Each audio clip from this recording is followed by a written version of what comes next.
Hi, welcome to love talkies. ప్రేయసి రావే episode number 26. Call history చూసిన పున్నంచంద్ సంతోషంతో ఉక్కిరి బిక్కిరవుతాడు. ఒక క్షణంలో మారిన అతని ఫేస్ని చూసి, అంకుల్ ఏమైంది అని ఆతృతగా అడిగాడు జై. చెప్పలేనంత ఆనందం తన్నుకొస్తుంటే, అది ఏం లేదు, మనం తర్వాత మాట్లాడుకుందాం జై అంటూ గబగబా కిందకు నడిచాడు పున్నంచంద్. అతని బిహేవియర్కి విస్తుపోయి చూస్తూ, ఏంటి ఏదో లాటరీ తగిలినట్లు అంతలా ఎగ్జైట్ అవుతున్నారు, ఏం జరిగి ఉంటుంది అని మనసులో అనుకుంటూనే శృతి శృతి అంటూ లోపలికి వెళ్ళిపోయాడు జై.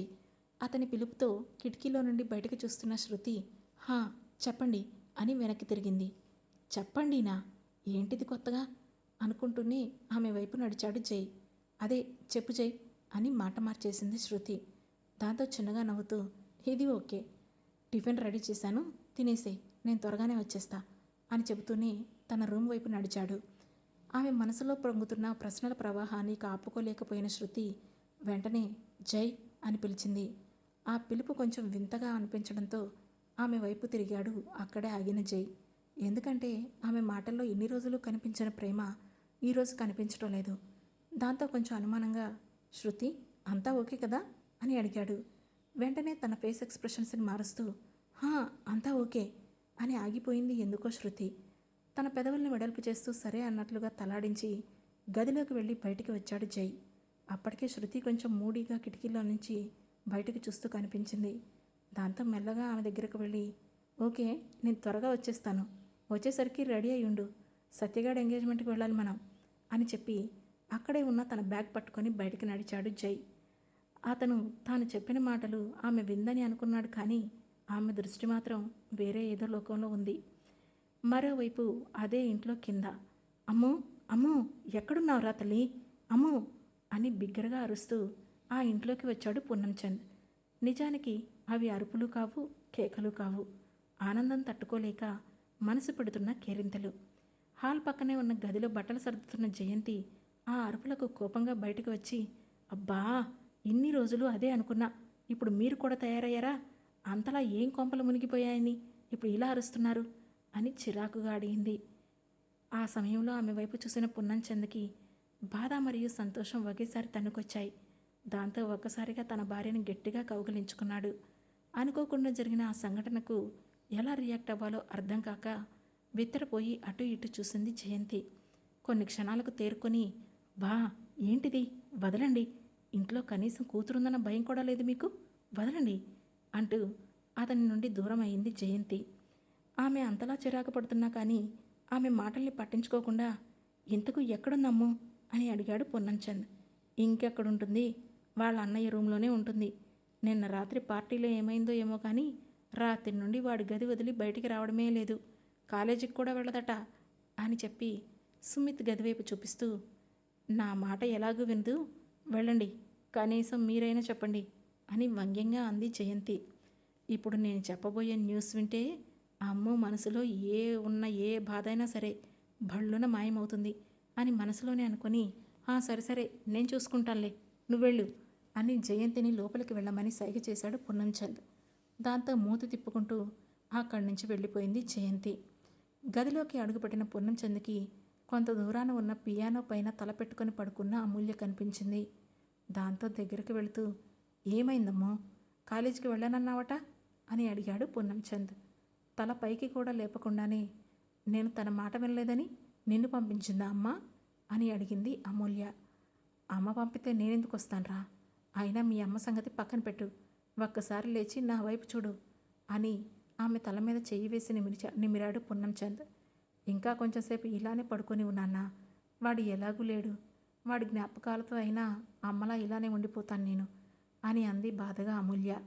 ఇక మీరు ఇలా జ్ఞాపకాలతో గడపాల్సిన అవసరం లేదమ్మో అని పున్నంచంద్ చెప్పగానే, అంటే అంటూ టక్కున లేచి అతని వైపు చూసింది అమూల్య. ఆమె కన్నుల్లోకి సూటిగా ఆనందంగా చూస్తూ, మొన్న బర్త్డే రోజు మాతో మాట్లాడింది ఎవరో కాదు, అక్షరాల మన సుమిత్తే అని ముగించగానే అది విని చెప్పలేనంత ఆశ్చర్యంతో, వాట్, ఇదంతా నిజమా నాన్న అని అడిగింది అమ్ము.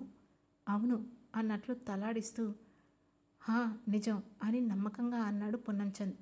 కానీ ఆ రోజు మనతో మాట్లాడింది జై అని చెప్పారు మీరు అని అనుమానంగా చూసింది అమ్ము. 5 నిమిషాల క్రితం వరకు నేను కూడా అదే అనుకున్నా అమ్ము. కానీ అంటూ వెంటనే తన పాకెట్ నుండి తన ఫోన్ తీసి జరిగింది వివరించాడు. ఆ రోజు జయంతితో ఫోన్ మాట్లాడించాలనే ఆతృతతో జై పేరుతో ఉన్న కాంటాక్ట్ సుమిత్ అని సేవ్ చేసుకున్నాడు పున్నంచంద్. కానీ అప్పటికే అదే పేరుతో ఒక నెంబర్ ఉండడంతో చిన్న స్పెల్లింగ్ తేడాతో జై నెంబర్ను సేవ్ చేశాడు. బర్త్డే రోజు కంగారుగా సెర్చ్ బార్లో సెర్చ్ చేయగానే పైన కనిపించిన నెంబర్ జై నెంబర్ అనుకుంటూనే కాల్ చేశాడు పున్నంచంద్. ఇప్పుడు ఎక్కడ దొరికిపోతానో ఏంటో అనే టెన్షన్లో అది అంతలా పట్టించుకోలేదు. కానీ నిజానికి వాళ్ళు చేసింది జైకి కాదు, ఒరిజినల్ సుమిత్కి. అంటే అంటే సుమిత్ మీతో మాట్లాడాడు అని ఆశ్చర్యంతో ఆగిపోయి, కానీ ఇంకా ఎన్ని రోజులు రాని, వాడు ఇప్పుడు సడన్గా ఎందుకు బయటకు వచ్చాడు? ఒకవేళ ఇన్ని రోజులు ఏదైనా ప్రాబ్లమ్స్లో ఉన్నాడా అనుకుంటూ తన అనుమానాన్ని బయటపెట్టింది అమూల్య. వాడి కారణాలేవో వాడికి ఉంటాయిలే, మనకిప్పుడు అది ముఖ్యం కాదు. ఇప్పుడు వాడు ఎలా ఉన్నాడు, ఎక్కడున్నాడో అది తెలుసుకొని నువ్వు అన్నట్లుగానే వాడు ఏదైనా ప్రాబ్లమ్స్లో ఉంటే వెంటనే వాడితో మాట్లాడి బయటికి తీసుకురావాలి అని అన్నాడు ఆతృతగా పున్నంచంద్. అతని మాటలు పూర్తవడమే ఆలస్యం. వెంటనే అతని వైపు చూస్తూ, అయితే ఇక లేట్ చేయకుండా వెళ్ళి రమణ అంకుల్ని కలిసిరండి అని చెప్పింది అమూల్య. సరే అనుకుంటూ హడావుడిగా అక్కడి నుండి రూమ్ బయటికి వెళ్ళాడు పున్నంచంద్. ఇంతలోనే బయటకు వచ్చిన జయంతి కంగారుగా బయటకు వెళ్తున్న పున్నంచంద్ను ఆపడానికి ట్రై చేసింది. కానీ అతను ఆమె వైపు కనీసం తిరిగి కూడా చూడలేదు. అసలు ఈయన ఇంత కంగారుగా ఎక్కడికి వెళ్తున్నారు అని తనలో తానే అనుకుంటూ మళ్ళీ లోపలికి వెళ్ళింది. ఇదిలా ఉండగా మరోవైపు మహేంద్రనాథ్ ఇంట్లో వసుమతి హాల్లో కూర్చొని దేని గురించో చాలా డీప్గా ఆలోచిస్తుంది. ఇంతలో ఆమెకు ఆంటీ ఆంటీ అని ఒక అమ్మాయి పిలుపు వినిపించడంతో టక్కున తన తలను అటువైపు తిప్పింది వసుమతి. కొంత దూరం నుండి వస్తున్న ఆ అమ్మాయిని చూడగానే వసుమతిలో దుఃఖం తన్నుకు వచ్చింది. శ్రవంతి అని దాదాపు ఏడుస్తూనే లేచి నిలబడింది వసుమతి. ఆమె ఎందుకు ఏడుస్తుందో అర్థం కాక, ఏమైందంటే అని కంగారుగా ఆమె చేతులు పట్టుకొని అడిగింది శ్రవంతి. శ్రవంతి, మహిత, మన మహిత అని సగం చెబుతూ ఆగిపోయింది వసుమతి. దాంతో ఏదో జరిగిందని అర్థం చేసుకున్న శ్రవంతి ఆమెను కూర్చోపెడుతూ, ముందు మీరు కూల్ అవ్వండి, ప్లీజ్ కంట్రోల్ అని సోఫాలో కూర్చోపెట్టి శ్రవంతి కూడా పక్కనే కూర్చొని, ఎందుకు ఏడుస్తున్నారు, ఇంతకు మహిత ఎక్కడుంది, ఫోన్ చేస్తే తగలడం లేదు, అసలు అది ఎక్కడికి వెళ్ళింది అని అడిగింది. దాంతో ఏడుస్తూనే జరిగింది మొత్తం వివరించింది వసుమతి. అదంతా విన్న శ్రవంతికి ఒక క్షణం పాటు నమ్మాలని అనిపించలేదు. కానీ ఎదురుగా తలపట్టుకొని ఏడుస్తున్న వసుమతిని చూడగానే నమ్మక తప్పలేదు ఆమెకు. ఇంతలో శ్రవంతికి తాను చివరిసారిగా మహితతో మాట్లాడిన మాటలు గుర్తుకొచ్చాయి. ఆ రోజు మహిత తన రూమ్లో కూర్చొని ఉంది. ఫోన్లో ఏదో చూసుకుంటూ మురిసిపోతోంది మహిత. ఆమె వేసుకున్న నీలం రంగు డ్రెస్ ఆమె అందాన్ని రెట్టింపు చేస్తుంది. ఇంతలో ఆమె ఫోన్ రింగ్ అవడంతో కాల్ లిఫ్ట్ చేసి, శ్రావ్స్ చెప్పే అని అడిగింది మహిత. ఎక్కడున్నావే, నాకు సెండ్ ఆఫ్ ఇవ్వడానికి వస్తానని చెప్పా, అసలు రెడీ అయ్యావా లేదా అని కొంచెం చిరాకుగా అడిగింది శ్రవంతి. దాంతో కొంచెం తట్టుపటాయిస్తూ, సారీనే, నాకు కుదరదేమో అని జవాబిచ్చింది మహిత. అనుకున్నా నువ్వు ఇలా లాస్ట్ మినిట్లో నాకు హ్యాండ్ ఇస్తావని నేను అనుకుంటూనే ఉన్నా అని శ్రవంతి అలిగినట్టు అనగానే, అది కాదే, నీకు తెలుసు కదా ఇప్పుడు నేను ఎక్కడికి వెళ్ళాలన్నా నా వెనక పొలవమని 3 బాడీగార్డ్స్ వస్తున్నారు. ఇలాంటి టైంలో నేను నీకోసం వచ్చిన నిన్ను కలిసిన ఫీల్ కూడా ఉండదు. అయినా నువ్వేమైనా టోటల్గా వెళ్తున్నావా ఏంటి, ఒక 20 డేస్ కోసమే కదా అని సముదాయిస్తున్నట్లుగా చెప్పింది మహిత. ఆమె సిచ్యువేషన్ని అర్థం చేసుకున్న శ్రవంతి కూడా ఒత్తిడి చేయకుండా, ఓకే, కానీ అస్తమానం ఈ ఫొటోస్ చూస్తూ టైం వేస్ట్ చేసుకోకుండా వెళ్ళి నీ ప్రేమ గురించి అతనితో చెప్పు. ఈసారి మనం ఆశ్రమానికి వెళ్ళినప్పుడు మీరిద్దరూ కలిసి జానకి ఆంటీకి సర్ప్రైజ్ ఇవ్వాలి అని కొంటెగా అంది శ్రవంతి. నేను కూడా దాని గురించి ఆలోచిస్తున్నా, కానీ ఒకవేళ అతను నా ప్రపోజల్కి నో చెప్తే నాకు చాలా భయంగా ఉంటుంది అంటూ బెడ్ పై నుండి లేచింది మహిత. నో వే, అలా జరిగే ఛాన్సే లేదు. చూస్తూ చూస్తూ ఇంత అందాన్ని, ఇంత ఆస్తిని తెలివి ఉన్న ఏ మగాడు వదులుకోడు. కాబట్టి నువ్వు వేరే థాట్స్ ఏం పెట్టుకోకుండా వెళ్ళి చెప్పేయి, ఓకేనా అని గట్టిగా చెప్పింది శ్రవంతి. దాంతో ఎదురుగా ఉన్న పియానో మీద ఫింగర్స్ వేసి వాయిస్తూ "ఉమ్, ఓకే" అని అక్కడే కూర్చుంటూ తన డ్రెస్ చున్నీని సరిచేసుకుంది. "ఓకే, నీకు ఇష్టమైన పియానో వాయిస్తూ నీ పిచ్చి పాటలు పాడుకో ఇక, బాయ్" అని నవ్వుతూ చెప్పి కాల్ కట్ చేసింది స్రవంతి. "వచ్చాక చెప్తాను ఈ సంగతి" అని స్రవంతిని తిట్టుకుంటూనే ఫోన్ని పక్కన పడేసింది మహిత. ఇక ఆ తర్వాత కళ్ళలో తాను ఇష్టపడుతున్న ఒక అబ్బాయి రూపాన్ని ఊహించుకొని పియానోపై ఒక మంచి లవ్ సాంగ్ను ప్లే చేయడం స్టార్ట్ చేసింది మహిత. కళ్ళు మూసుకున్నా కూడా పియానో కీస్ పైన చాలా వేగంగా కదులుతున్నాయి ఆమె వేళ్ళు. ఎలా అంటే చాలా సంవత్సరాల నుండి ఎంతో ఇష్టంగా వాయిస్తున్నట్లుగా. టక్కున కళ్ళు తెరిచి, ఎస్, ఏదేమైనా కానీ ఈరోజు నేను చెప్పేస్తా, అతని ఆన్సర్ ఏదైనా కానీ నాకు ఓకే అని గట్టిగా నిర్ణయించుకొని అమ్మా అమ్మా అనుకుంటూ గది నుండి బయటకు వచ్చింది. హాల్లో కూర్చున్న వసుమతి, హా, ఏంట్రా మహి అని మెట్ల వైపు చూసింది. అలా స్రవంతి తన జ్ఞాపకాల నుండి బయటకు వచ్చి, ఆంటీ మీరు బాధపడకండి, తను ఎక్కడున్నా సేఫ్గానే ఉంటుంది, అంకుల్ ఉన్నారు కదా అని ఓదార్చి, ఇంతకీ అసలు ఆ రోజు ఏం జరిగిందంటీ అని అడిగింది స్రవంతి. అప్పుడు తన కన్నీటిని తుడుచుకున్న వసుమతి, ఆ రోజు నేను హాల్లో కూర్చొని పేపర్ చదువుతున్నానే, అప్పటికే అంకుల్ ముంబైకి వెళ్ళి 2 రోజులు అవుతుంది అంటూ విషయం చెబుతూనే ఆ రోజు జరిగిన సంఘటనను గుర్తు చేసుకొని మహిత వచ్చింది. అమ్మా, నేను ఈరోజు ఈవినింగ్ బయటికి వెళ్తాను అని నాతో చెప్పింది. నేను ఎక్కడికని అడిగాను. అది రేపటి నుండి 2 రోజులు కాలేజీ వాళ్ళు చిన్న టూర్ ప్లాన్ చేశారు. ఈరోజు నైట్ మా ఫ్రెండ్ వాళ్ళ ఇంట్లో ఉండి రేపు మార్నింగ్ టూర్కి స్టార్ట్ అవుతాను అని చెప్పింది. సరే, అది కూడా బయటికి వెళ్ళక చాలా రోజులయ్యింది కదా అని నేను కూడా ఓకే అని చెప్పాను అని చేతులు తడుముకుంటూ 2 రోజులకి వస్తానని చెప్పి వెళ్ళింది. కానీ ఇన్ని రోజులైనా రాలేదు స్రవంతి అని ఏడవటం మొదలుపెట్టింది వసుమతి. అలా కొంచెంసేపు ఆమెతో మాట్లాడి ఆమెను కూల్ చేసి, సరే అంటే మీరు బాధపడకండి, నేను మా ఫ్రెండ్స్ వాళ్ళలో కూడా మహిత గురించి అడిగి చూస్తా, మీరు ధైర్యంగా ఉండండి అని చెప్పి అక్కడి నుండి బయటకు వచ్చింది స్రవంతి. బయటకు వచ్చిన ఆమెకు ఒక విషయం అర్థమైంది. అదే ఆ రోజు మహిత తన లవర్ని కలవడానికి వెళ్ళింది అని. కానీ ఆ తర్వాత ఏం జరిగి ఉంటుంది, అసలు అది అతను కలిసిందా లేదా, ఇంతకు ఏం జరిగింది అని ఒక్కొక్క మెట్టు దిగుతూ తెలుసుకోవడం ఎలా అని ఆలోచిస్తూ బయటకు నడిచింది స్రవంతి. ఇదిలా ఉండగా ఇటువైపు రమణ ఆఫీస్కి చేరుకున్నాడు పూర్ణంచంద్. 2వ ఫ్లోర్లో పెట్టిన ఫ్లెక్సీని చూస్తూ, ఇంటి దగ్గర లేడు అన్నాడంటే ఖచ్చితంగా ఇక్కడే ఎక్కడో ఉండుంటాడు అని తనలో తానే అనుకుంటూ ఆ బిల్డింగ్ మెట్లెక్కాడు పూర్ణంచంద్. అతను లోపలికి వెళుతూ ఉండగానే రమణ తన క్యాబిన్ నుండి బయటికి వస్తూ కనిపించాడు. ఎప్పుడైతే అతని చూపులు పూర్ణంచంద్ మీద పడ్డాయో ఆ క్షణం అతని కళ్ళలో తెలియని కోపం, చిరాకు వచ్చి చేరాయి. దాంతో, అబ్బా, ఈ సుమిత్ని అబ్రాడ్ పంపి నేను చాలా పెద్ద తప్పు చేశాను. వాడేమో నాకు అసలు ఈ జాబే నచ్చలేదని ఆఫీసు నుండి పారిపోతే ఈ పూర్ణంచంద్ గుర్తొచ్చిన ప్రతిసారి నన్ను చంపుతున్నాడు అని మనసులోనే అనుకుంటూ వెంటనే మళ్ళీ తన క్యాబిన్లోకి వెళ్ళిపోయాడు. కొన్ని క్షణాలకు క్యాబిన్ డోర్ని ఎవరో కొట్టినట్లుగా వినిపించడంతో వచ్చింది ఎవరో అర్థం చేసుకొని, హా, కమిన్, లోపలికి రండి అని అనుమతినిచ్చాడు రమణ. పూర్ణంచంద్ నవ్వుతూ నమస్తే పెట్టి, సార్, మీతో ఒక ముఖ్యమైన విషయం మాట్లాడాలి సార్ అని అన్నాడు. మీ అబ్బాయి గురించే కదండి, దాని గురించి అయితే అసలు నా దగ్గర మాట్లాడడానికి ఏమీ లేదు, ప్లీజ్ మీరు వెళ్ళిపోండి, ఏదైనా ఇన్ఫర్మేషన్ రాగానే నేనే చెబుతాను అని అస్సలు పట్టించుకున్నట్లుగా జవాబు చెప్పాడు. ఒక అడుగు ముందుకు వచ్చి, పర్వాలేదు సార్, ఇన్ఫర్మేషన్ నా దగ్గరుంది అని సంతోషంతో చెప్పిన అతని కళ్ళు రాత్రిపూట మినుగురు పురుగుల్లా మెలమెలా మెరుస్తున్నాయి. ఆ మాట విని, ఏంటి అంటూ ఆశ్చర్యంగా అతని వైపు చూశాడు రమణ. దాంతో జరిగింది మొత్తం వివరించాడు పూర్ణంచంద్. అతను చెప్పడం పూర్తవగానే, వాట్, నువ్వు చెప్పేది నిజమా అని నమ్మలేనట్లుగా అడిగాడు రమణ.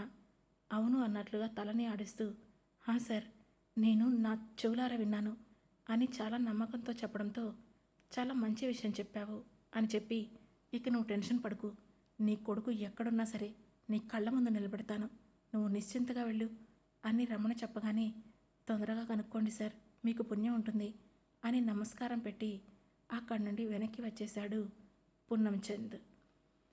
ఇదిలా ఉండగా మరోవైపు జై రూమ్లో సోఫాలో కూర్చొని, అసలు నేను ఎవరు వీళ్ళంతా, నాకేమవుతారు, జై ముఖం తప్ప మిగతా వాళ్ళ ముఖాలు ఎందుకని నాకు గుర్తులేవు, నా మనసు నా పేరు మహిత అని చెబుతుంటే మరి వీళ్ళంతా ఎందుకని నన్ను శృతి అని పిలుస్తున్నారు, అసలు ఆ జైని చూశాక నా మనసు ఎందుకు కంట్రోల్లో ఉండడం లేదు అని పలు రకాలుగా తన మనసును ప్రశ్నిస్తూ ఆలోచిస్తూ ఉంది స్రవంతి. ఇంతలో ఆమెకు బయట నుంచి ఎవరో అమ్మాయి గొంతు వినిపించడంతో మెల్లగా బయటికి తొంగి చూసింది. టెర్రస్ మీద అటు ఇటు తిరుగుతూ సంతోషంగా మాట్లాడుతున్న అమూల్య కనిపించింది. అసలు ఈ అమ్మాయి ఎవరు అని మనసులోనే అనుకుంటూ బయటకు వచ్చింది. ఆమెను చూసిన అమూల్య చిన్నగా నవ్వుతూ పలకరింపుగా చేతిని ఊపింది.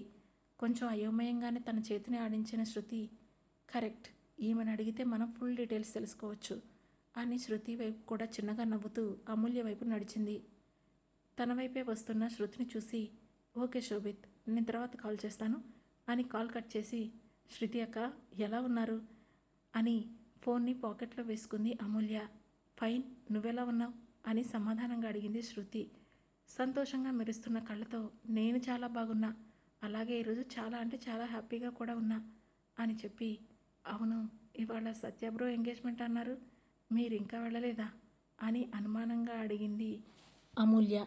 అంటే ఈరోజు ఆ ఇద్దరు ఎంగేజ్మెంటా అని మనసులోనే అనుకున్న శృతి, వెళ్తాం, జై బయటికి ఎక్కడికో వెళ్ళాడు, వచ్చాక వెళ్దామని వెయిట్ చేస్తున్నా అని చెప్పింది శృతి. అలా కొంతసేపు అమూల్యతో మాటలు కలిపి ఇన్ఫర్మేషన్ రాబట్టింది. అంటే నేను జై లవ్ చేసుకున్నాం, ఇప్పుడు ఇలా ఉంటున్నాం, మరి జై ఎందుకు నా పేరును మార్చి చెప్పాడు అందరికీ, రీజన్ ఏమై ఉంటుంది అని ఆలోచిస్తూనే ఉన్న శృతిని కదిలిస్తూ, శృతి శృతి అరే ఓకే అని అడిగింది అమూల్య.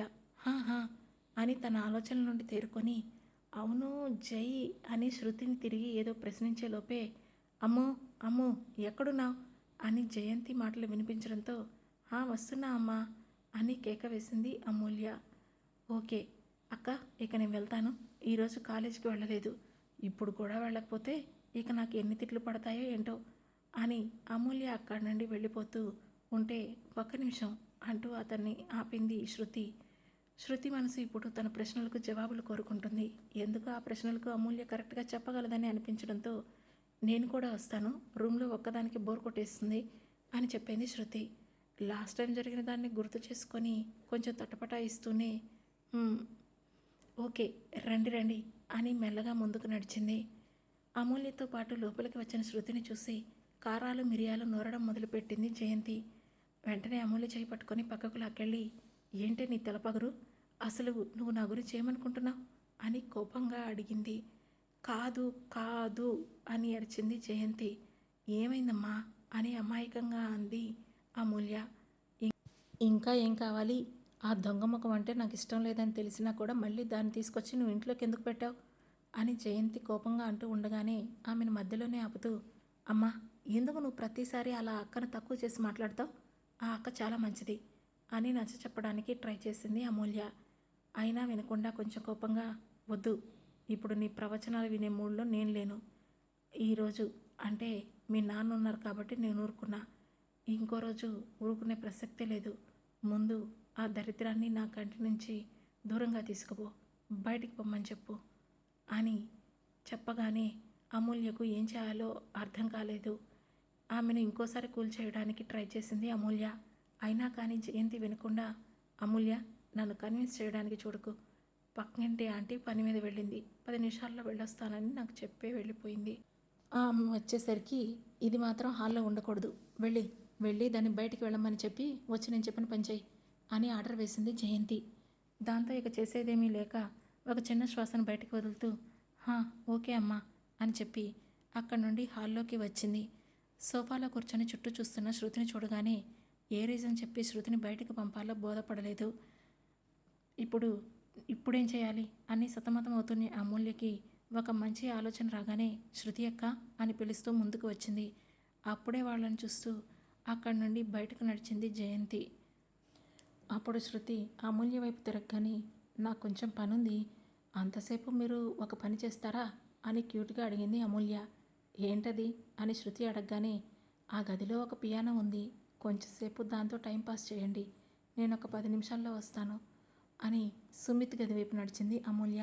ఆమె వెనకాలే నడుస్తూ సరే అని నవ్వుతూ లోపలికి వెళ్ళిపోయింది శృతి.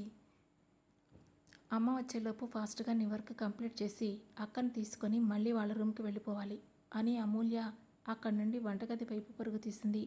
ఇటు లోపలికి వెళ్ళిన శృతి ఆ పియానో వైపే తదేకంగా చూస్తూ ఉండిపోయింది. ఆమె చేతి వేళ్ళు వాటంతట అవి చిన్నగా కదలడం మొదలయ్యాయి. అక్కడే కూర్చొని ఆ పియానోని వాయించడం మొదలుపెట్టింది శృతి. ఒక్కొక్క కీ సౌండ్ ఆమె చెవిలోకి వెళ్తుంటే ఆమె మెదడులో ఒక్కసారిగా ఏవేవో దృశ్యాలు తిరగడం మొదలయ్యాయి.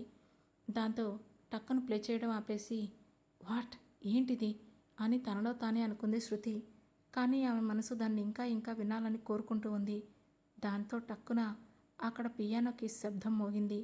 ఆమె వేళ్ళు కీస్ పైన ఆడుతున్న కొద్దీ ఆమె మెదడులో జ్ఞాపకాల మదనం మొదలయ్యింది. ఒక్కసారిగా ఆమెను తన జ్ఞాపకాలన్నీ చుట్టుముట్టాయి. ఇక ఆమె మెదడులో నొప్పిగా అనిపించడంతో అమ్మా అని అరుస్తూ అక్కడే పడిపోయింది శృతి. ఆ అరుపు విని శృతి అంటూ పరుగు పరుగున వచ్చింది అమూల్య.